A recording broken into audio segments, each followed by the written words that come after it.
Good evening, everyone. Thank you so much for coming out tonight to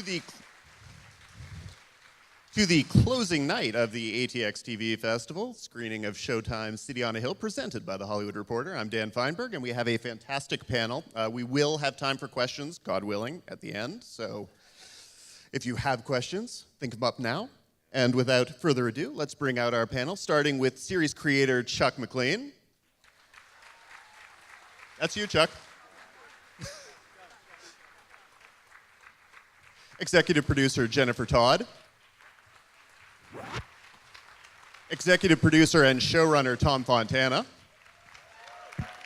Star Jill Hennessy. Star Aldis Hodge. And star and executive producer Mr. Kevin Bacon.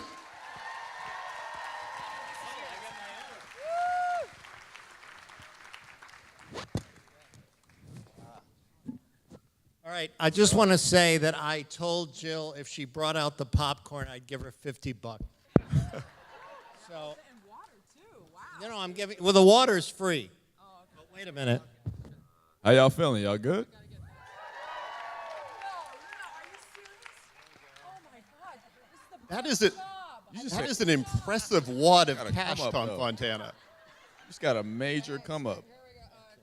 Okay. I don't have a purse. I have no purse. Okay. Fine. It's all right. It's classy. It's all Thank right. you. I respect it. So, there we go. Oh well. I'll get that out. I want to start by talking a little bit about the rather fantastic production team on this with the nice people down on our stage, but it also goes on and on. You've got Matt and Ben, you've got James Mangold, etc. Barry Levinson. Indeed. Barry Levinson, of course. Talk me through sort of how you put together a team like that, how a production team like this comes together to put the show we saw on the screen. Well, the show started as an idea of Ben Affleck's. He had used some of the history of Boston in the town. If you remember that movie, he wrote, directed, and starred in. His father, played by Chris Cooper, was in jail for life for an armored car heist. And so he had sort of borrowed from Boston history for that.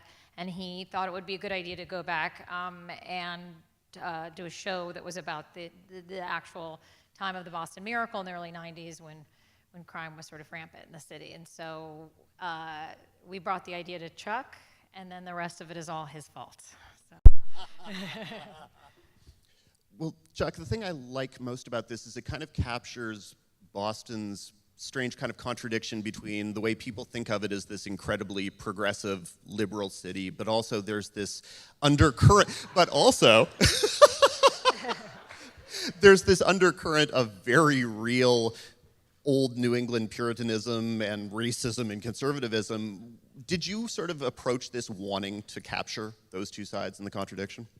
Yeah, I mean, I wanted to tell it the way, takes place when I grew up. So for me, it was more like, a way of talking about my childhood. So it was going to show it warts and all. Well, what aspects here are actually reflective of your childhood? It's all about my family. Like every character. I go down the list if you want, but. Go down the list a little. Kevin's playing me. Aldis is also. Your aunt Aldis is also is playing the Rory Culkin character. Yeah. Right? My family's also in it. My dad's a bartender at the beginning. My brother-in-law is the guy in his pajamas at the when they're selling guns.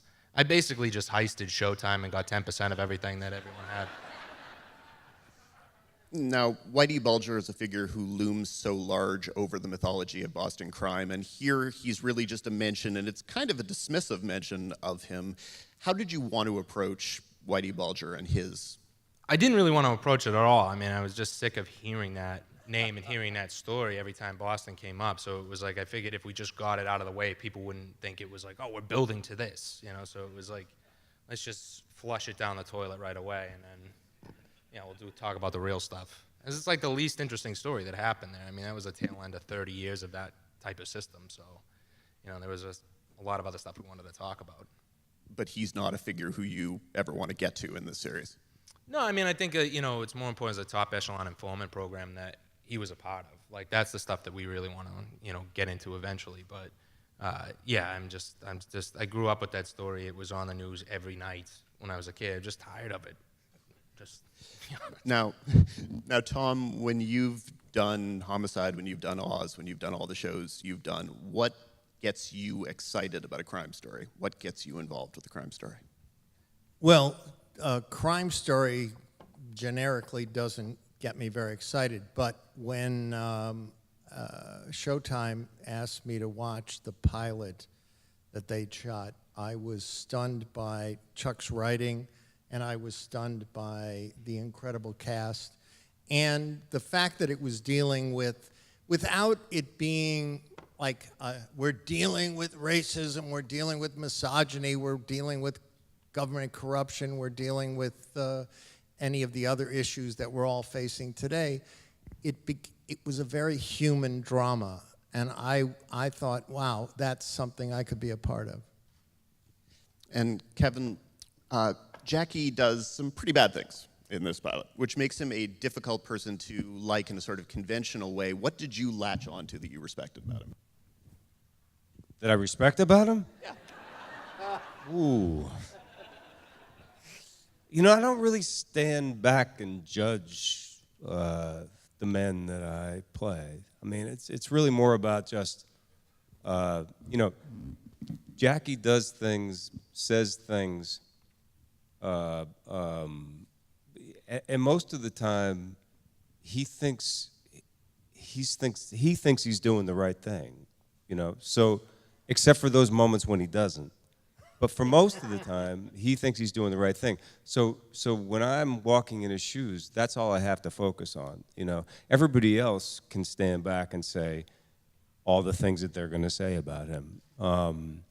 I just have to stay true to who he is. You know.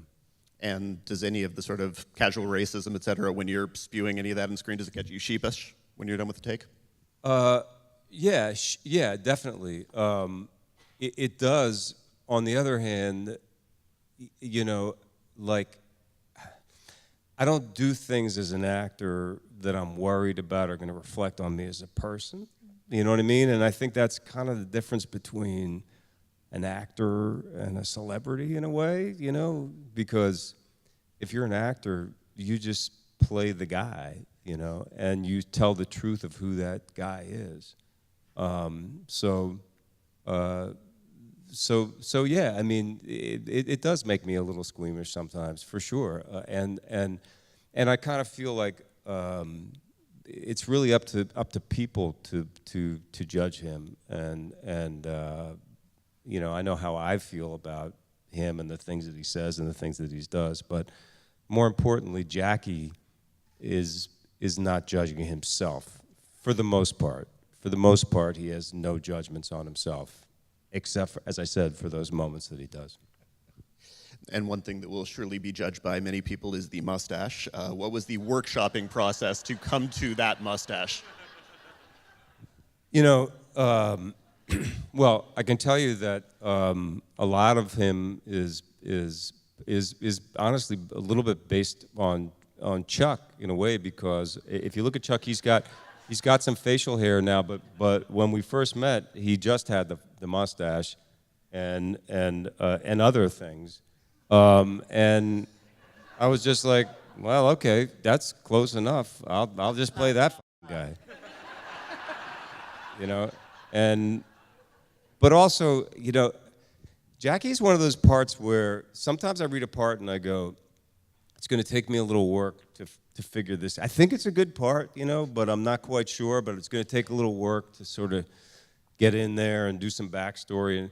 But this part, I just heard it, you know. I saw it. Now, Austin, can we get a little Ray Voodoo Tatum love for Aldis Hodge? Yeah. Hold on. If we're giving all that love, who can finish this? Clear eyes. Can't lose. All right, there we go. I mean, we are talking about the most talented quarterback the Dillon Panthers ever had, even if there were ethical problems there. Yeah, he had some emotional pride. He just needed a hug. Now, Aldis, your character he's presented as kind of the noble white knight, but if he were just that, he wouldn't White be. knight? Oh, man.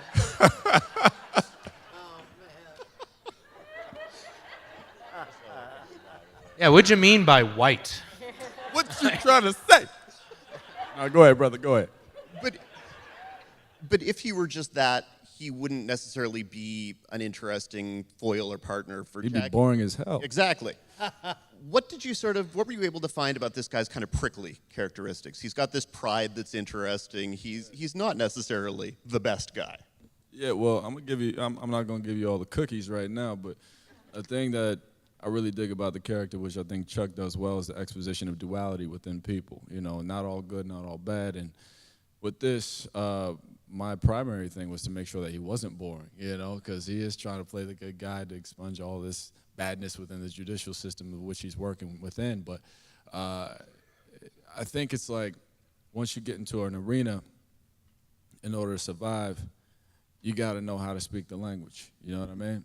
So if he's sitting around here with all of these sharks, he has to understand he's got to be a shark too. He has to know how they move. So there's a part of him that is still graduating to that point, but he's also started the process. Of course, Jackie might potentially take him down a darker path. he may possibly expose him to some things, he may not. But I think the thing is for DeCourcy is that personally I feel like he's trying to hold on to who he is, or at least as much of himself as possible throughout the process, throughout the arc of this whole situation for him. And it comes down to an idea of just sometimes doing the wrong thing to accomplish the right thing.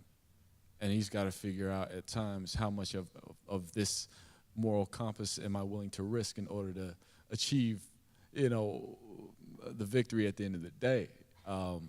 Because I mean, he's working within the system. It's not a fair playing field, you know. And if he's trying to be Mr.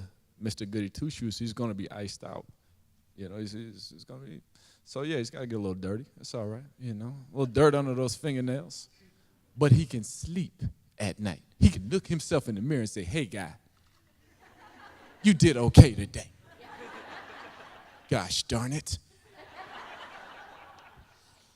And Jill, I think it's interesting that before we meet your character, before we meet Jackie's wife, we see Jackie with his side piece. So we already sort of know. You did say side piece, right? Okay. I did indeed. Would you prefer mistress or? Anything goes, baby. You saw the show. So that sort of tells us something about Jackie, but it also presumably tells us something about your character. What did you latch onto that interested you about the relationship between these two, the marriage? Oh, man, so much of what I love about this, but a lot of the characters in this is what's not spoken. Things that we are afraid to confront in our lives. And, you know, how desperately we try to fit into these molds of what we think we should be, you know, based on our background or our religion or what our parents tell us. And I could speak for my character, I guess, that, you know, I see her as somebody who's trying so desperately to, like, you know, make things work. I can make this marriage work. I can raise my kid really well. She's going to be okay. Oh, my God, no. You know? And I love that struggle. And I think Chuck did such a great job. All the writers, Tom, oh my God, you got to see every episode too, man, because all these people go on such a journey, and in such a way that I've never really seen portrayed in television, to be honest. And it's really gutsy, and it gets ugly. It gets very ugly. But that's what I love about it. And that's what I think a lot of people will relate to, because you're seeing a lot of things that most of us are very afraid to reveal in real life. It's a lot of fun to play, too. Now, for the producers, how much were you actually able to shoot in Boston, and where? Well, we shot The pilot. the entirety of the pilot was shot there, and then and Most of our last episode was in a lot Boston. of the finale, yeah. Yeah. And then there's pieces of different episodes too, because there's 107. Episode 8. I mean, the problem with shooting in Boston is that Boston now doesn't look like Boston in 1992. So even when we were shooting there on the pilot, you know, a lot of the time we were in Quincy, we were in Lynn, we were in Revere Beach, we were in Medford, you know what I mean? So we weren't really in, oh, I'm sorry, who's from Medford? Why would you admit that? But yeah, so it was like, you know, it became an X's and, you know, a nickels and dimes thing. It was like, yeah, you know, we weren't going to actually be shooting a lot of these places in Boston, even if we were based in Boston, so. Also, without even trying to necessarily, we have a lot of Boston actors in the show, in some of the smaller parts. Yeah, Kevin Chapman, Jerry Shea. Yeah. And a lot of where we shot, like White Plains, Yonkers, Staten Island, sadly looks like Boston in 1992. Well, Chuck, did you sort of go to vet those locations to make sure that they felt right to your childhood? Oh yeah, it was great. I was able to flush as much Showtime's money down the toilet as possible. You know, because it was just, you know, I mean, that's what they kept me around for. It was like, does this look like the New England Aquarium? No. And it was, you know, so yeah, you know, it was, but we did the production designer, you know, Henry has been like, it's just been amazing. Even on the pilot, Keith, you know, the guys that did the design were, I mean, they're brilliant. We were really fortunate with a lot of the people that were behind the scenes that were able to dress these places and build them from scratch, you know. So it was, you know, Tom was very supportive in this of, you know, really holding Showtime's feet to the fire to make sure it was authentic and make sure we did do it right. The actors, what was it like actually being in Boston for the pilot and whenever you get to go there? Great. You know, I got a really, really long history of shooting stuff in Boston. I met my wife in Boston 30 years ago on a gig, and Who directed one of the episodes. Yeah, who directed one of the episodes, yeah. And did a fabulous job. And you know, it's probably, I don't know, this is probably my 6th or 7th project that I've done in Boston. I'm from Philly, and why I end up in Boston all the time, I don't know. But everyone there thinks you're from there. It's so funny because I'm right. But they're like that kid from Footloose. He was from Boston. Yeah, he's from Boston. Yeah. Yeah. When I pulled up to do the pilot, my dog was in the car, and I was staying at a hotel right on the Common, and I took valet was parking the car, and I was walking the dog to have her pee because we'd just driven from New York. There's a guy sitting in the car, and he goes, "Hey," sitting in the car, "why do you play all the Boston cops?" And I was like, "What?" He literally started screaming to me. I said, "Why the f*** do you play all the Boston cops?" And that's how Kevin Chapman got his job on the show. I was like, "What?" Anyway, I said, "I really don't know." It turned out I think the guy was an actor. It was just a coincidence. He happened to be sitting in his car and saw me there, and so I don't know. That was Chuck's dad. Chuck's dad. That's how he got his role. And Aldis and Joe, what was it like shooting in Boston there? So, I mean, Boston was cool, man. I was raised in New York and Jersey as a kid, and we would go up to Boston. Hey, okay, what's up, my East Coast people? Shout out to your boy, BK in the building. But I would go up to Boston, you know, every so often because we had family up there. We would go in the winters, which is the worst time. It's terrible. We happened to shoot the pilot in the winter. It's terrible. No, I mean, the pilot was great. We had a good time, but there was this one day, the scene where Kevin and I are sitting there having that last conversation. You know, I pull my eye out, and then you see this like snow in the back, this beautifully, you know, just painted snow. That was real. We got hit with a blizzard like in the middle of shooting, and we're just like, I guess we got to work with it. The thing is, though, we're sitting inside, but we have background actors who are like outside, you know, doing their cross. And there's this one guy standing out there with an umbrella, and the wind was whooping his ass. He was a trooper. But I felt for him, and I was like, whoo, Boston, if we come back, Lord, please, not in the winter. Boston, any other time is cool, but the winter. But no, aside from that, man, Boston is great because it gives you that life, and we kind of need we needed that old soul and the spirit of the city to kick us off. And you know, it's really fantastic whenever you're doing a project, if you can be in the birthplace of which it's set, it kind of sets the tone and it gives you the spirit that you need to drive it wherever you need to go. So it was really, you know, I mean, the winter and all that side, we had fun on the lake, ice skating, almost fell in. It's all good. So we made the best of it. But It was super hard for Aldis staying at the Four Seasons hey, and being driven to set in a black car. you ain't got to tell all my business. You ain't got to. I was outside for a good bit of it, but no, it was it was really fantastic though, because it does have a spirit. The city in itself has a spirit, and it kind of just set things off, man. So I don't think, you know, we get to where we are now if we hadn't shot the pilot in Boston. Yeah. Well, Jill, you did a show for a fairly long time that was set in Boston. Did Crossing Jordan ever actually shoot in Boston at all? Woo! Thank you. Wow. Oh, y'all are so nice. Thank you. Oh my gosh, yeah, we shot the pilot in Boston. We shot, gosh, most of it, and then we returned for like some exterior shots and stuff through the season.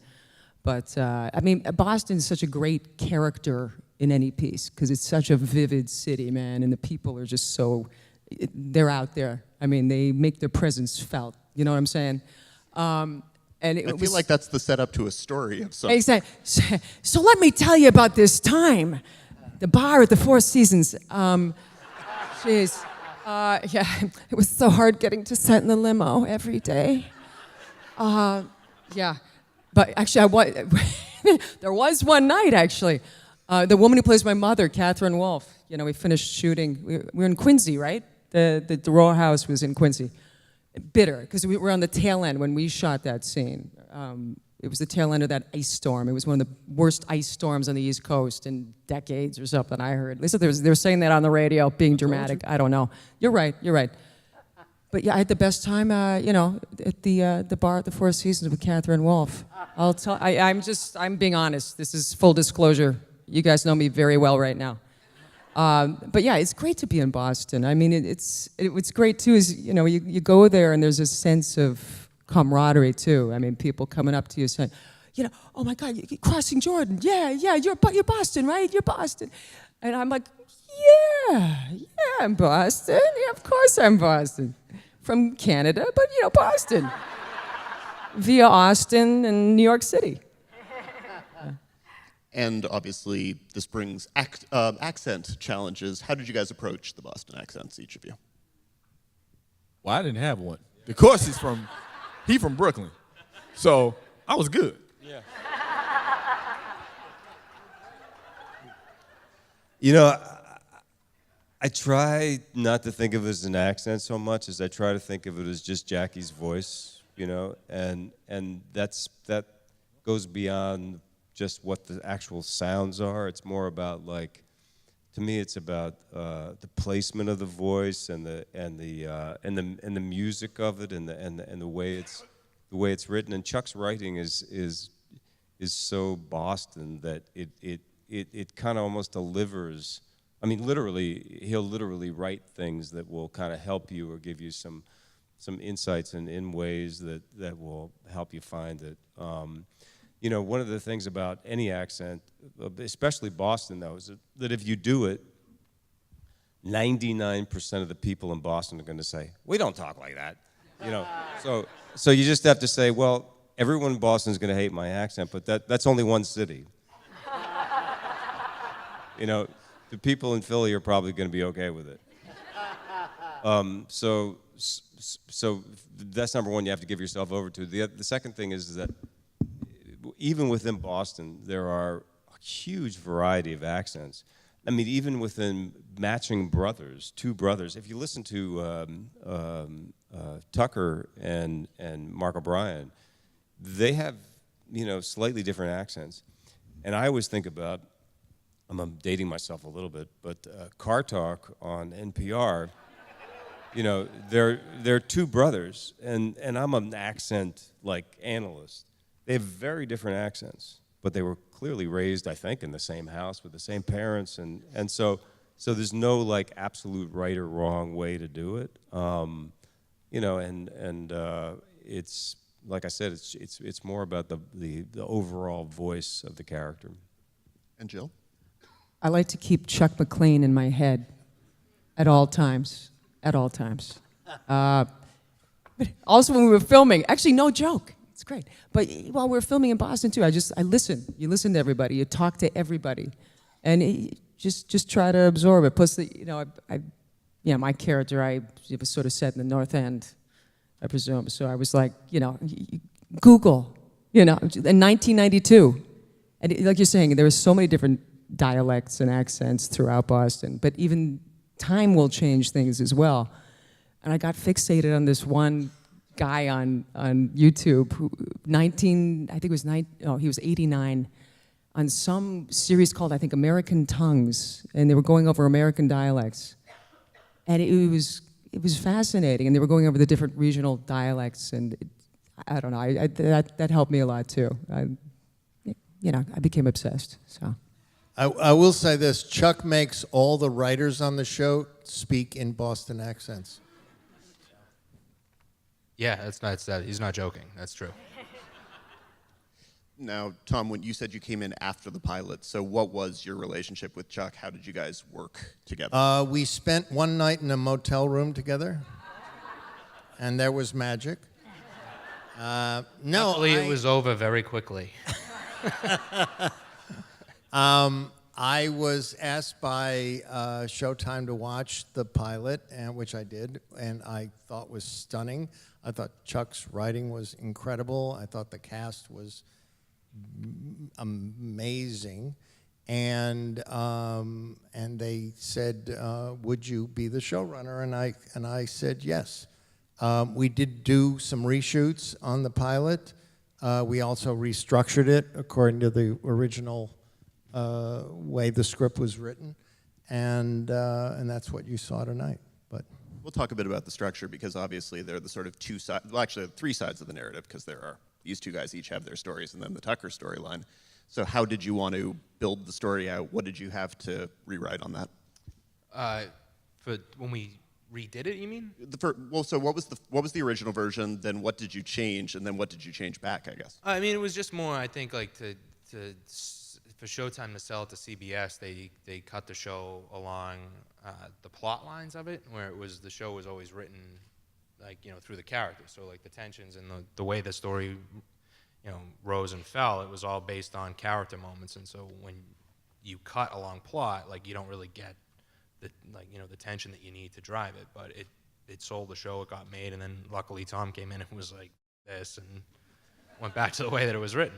It's exactly what Tom said. I did say this. And I have to go back for a second when Gary at Showtime mentioned that he had called Tom Fontana and that he was interested. It was a pretty obviously big deal. Tom is a renowned television writer. We didn't know that it was actually capable of getting you to work on somebody else's show. So Chuck and I and everybody here was really thrilled that we got the opportunity to work with Tom. He is a legend. So he created St. Elmo's Fire.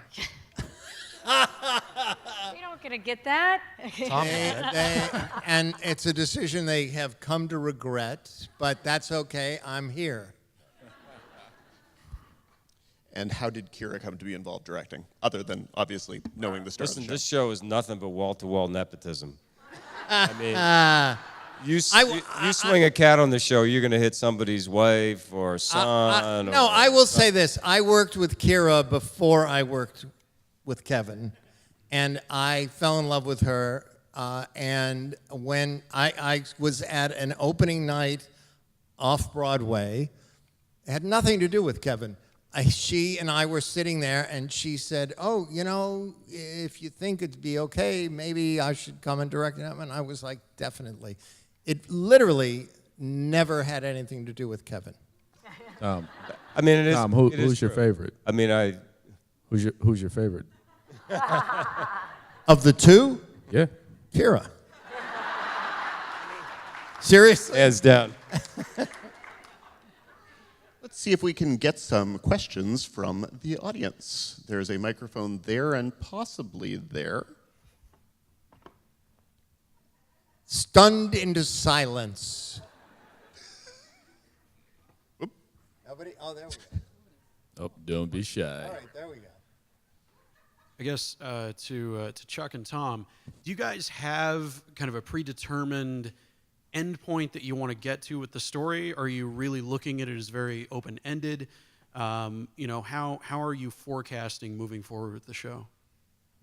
For me, I can't really, and this drove Tom insane throughout the whole plotting process, but like I can't work in a straight line. Like for me, I usually, you know, I'll get inspired by a certain moment I want to do, and then I build out from that, whether like that comes in the middle or comes at the end. So there was an idea when we started this, and when I approached, when Ben hired me, that I was like, this is where I'd like to take these characters, and this is like how I see it ending for them, but like the way to get there is sort of undetermined at this point.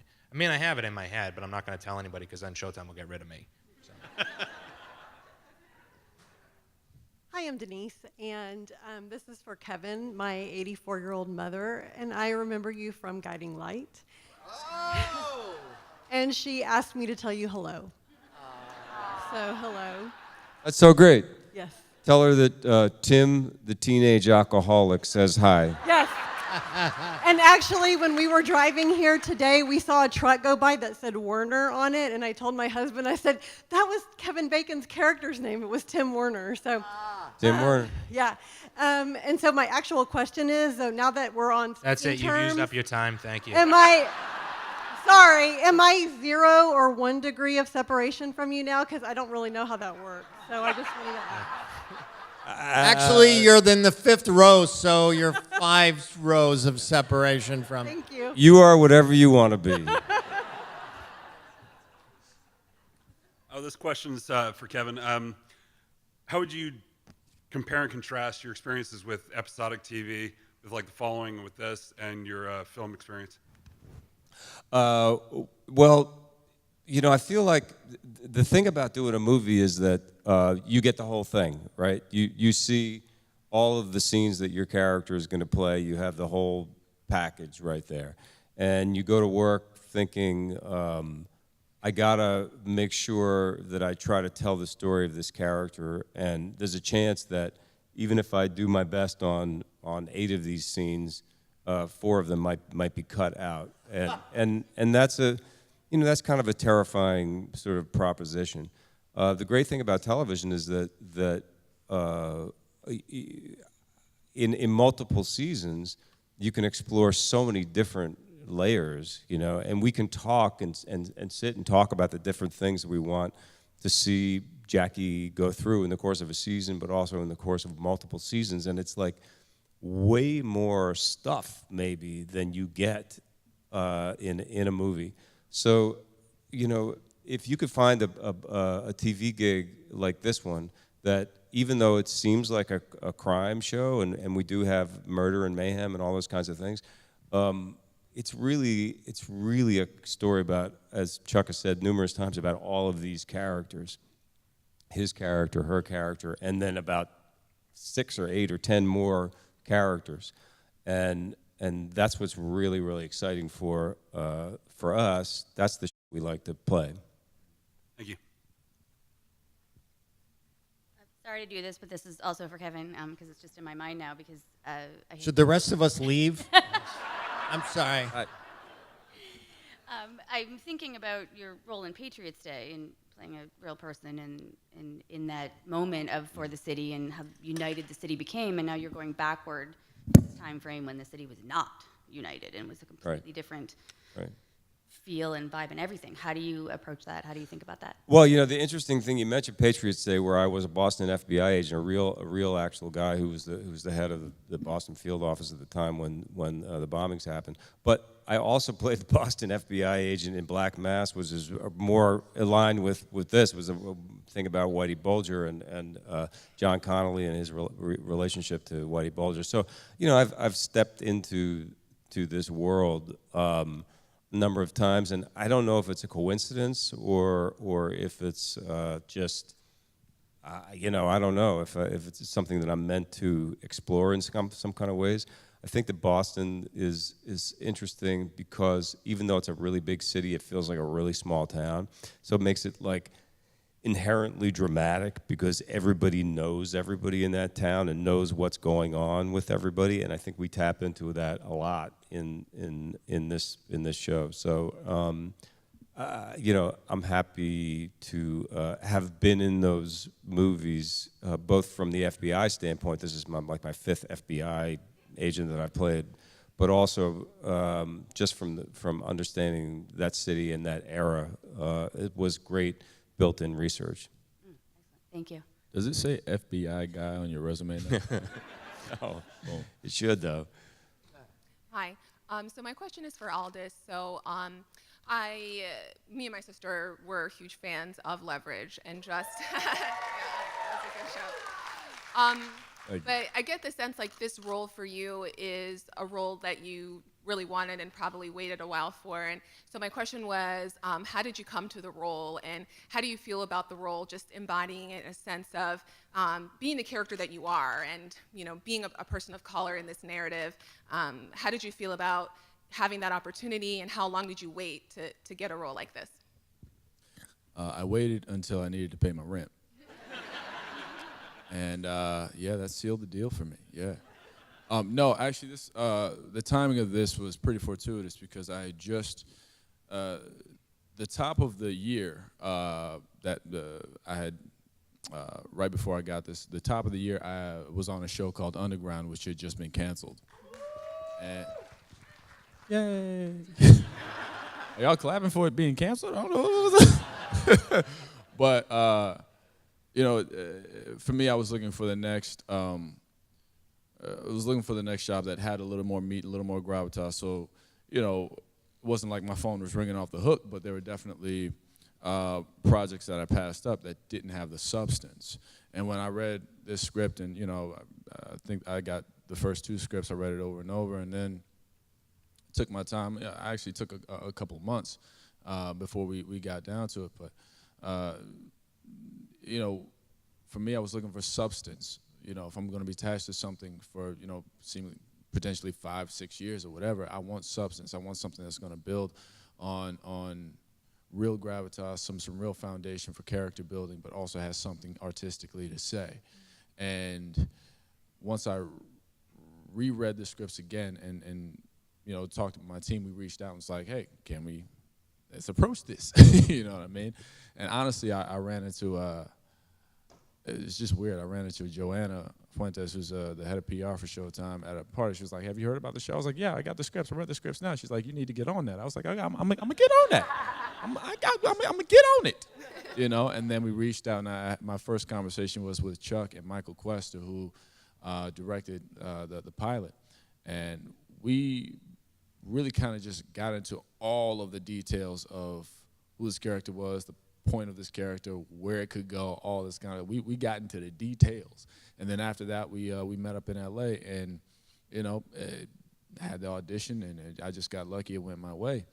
But I feel like there's an opportunity here to represent something really massive that speaks more to the timing now as opposed to the era of '92, even though it was real, it's still more prevalent now. We see it every day now. So that for me is the true ambition of this. And I love the fact that we get to go there and get as gritty as we can and be a little honest for DeCourcy where he is in his position.